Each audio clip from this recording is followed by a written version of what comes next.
Yang saya jelaskan juga di dalam pengukuhan sebagai profesor mengenai keahlian saya. Dan itu objektif.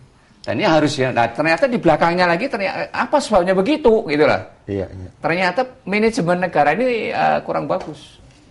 Misalnya ada ribuan dijelaskan di situ ada ribuan atau banyak sekali account yang belum masuk di pemerintah, departemen dan sebagainya itu belum ada klarifikasi. Nah, sehingga itu tidak memberi pendapat teman. Nah, ini sampai sekarang apakah dalam hal ini bisa temuan-temuan dalam audit itu bisa dipakai sebagai dasar untuk memperbaiki sebenarnya. Ya, untuk evaluasi. Baik sistem anggarannya, untuk evaluasi ya dan reevaluasi. Dievaluasi itu, gitu. Itu yang mungkin perlu harus dipakai. Jadi tidak hanya kita tidak saya sebagai ahli tidak mau itu jelek kemudian didiemin aja, enggak, harus diperbaiki. Nah, sekarang kemauannya ketika lebih ke dalam lagi kita melihat bahwasanya penerimaan dan pengeluaran negara hari ini masih dalam satu pintu, yaitu Departemen Keuangan. Itu bagaimana untuk menjaga agar menjadi dinamis dan tetap istilahnya objektif. Lah, satu sisi dia nerima, satu sisi dia ngeluarin satu orang lagi. Lagi nih, bendahara umum negara kayaknya. Inilah termasuk salah satu kelemahan yang sangat besar di dalam sistem atau sistem pengawasan ataupun pengelolaan intern dari pemerintah sendiri. Jadi pemerintah, terutama Departemen Keuangan, sekarang itu sudah span of control-nya terlalu besar. Satu itu. Apalagi menterinya jadi Menko sekarang. Dan itu tidak bisa main-main. Dimanapun juga di negara dunia ini Menteri Keuangan itu mempunyai kedudukan sentral.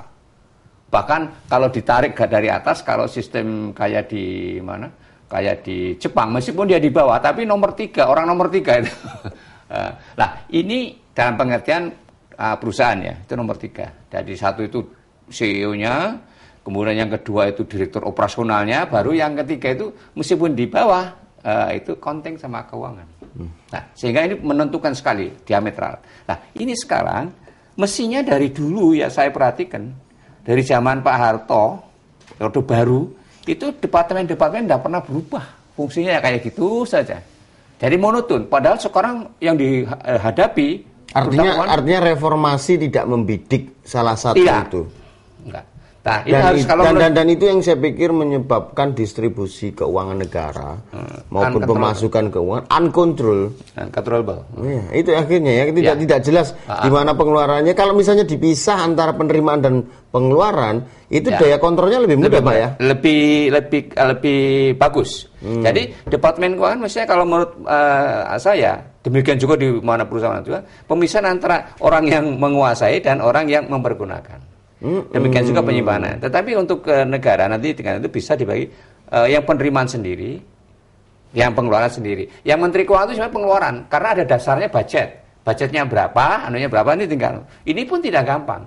Nah, sekarang orang membidiknya pengeluarannya saja. Penerimanya tidak dikelola dengan baik atau diperiksa dengan baik. Iya. Nah, itu menjadi masalah yang sangat besar. Nah, sekarang dihadapi sebagai salah satu saya melihat dalam postur APBN kita itu hanya belanja negara. Anggaran penerimaan dan belanja negara. Tapi yang lebih banyak disorot adalah belanja negara.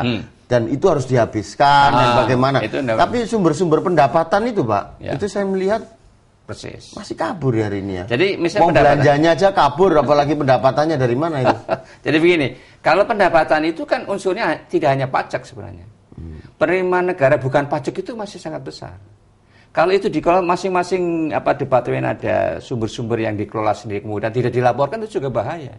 Belum yang masanya penerimaan BUMN itu hanya ditargetkan.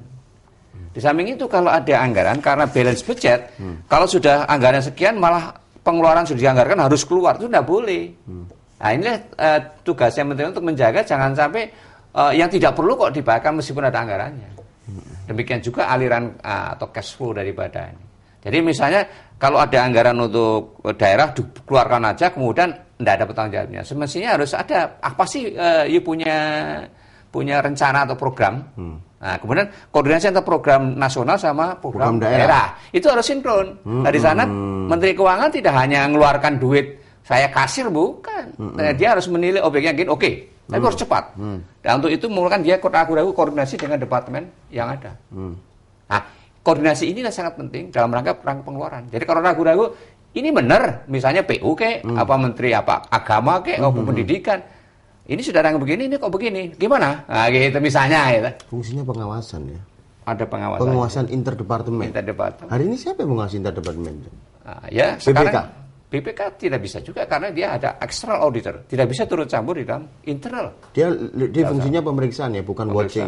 Watching itu harus daily, Pak ya. Iya. Monitoring itu daily. Itu sistem di dalam sistem dari sistem keuangan negaranya itu sendiri. Itu harus, belum diatur. Sudah diatur, tapi siapa yang bertanggung jawab di situ? Menteri Keuangan. Sekarang Menteri Keuangan.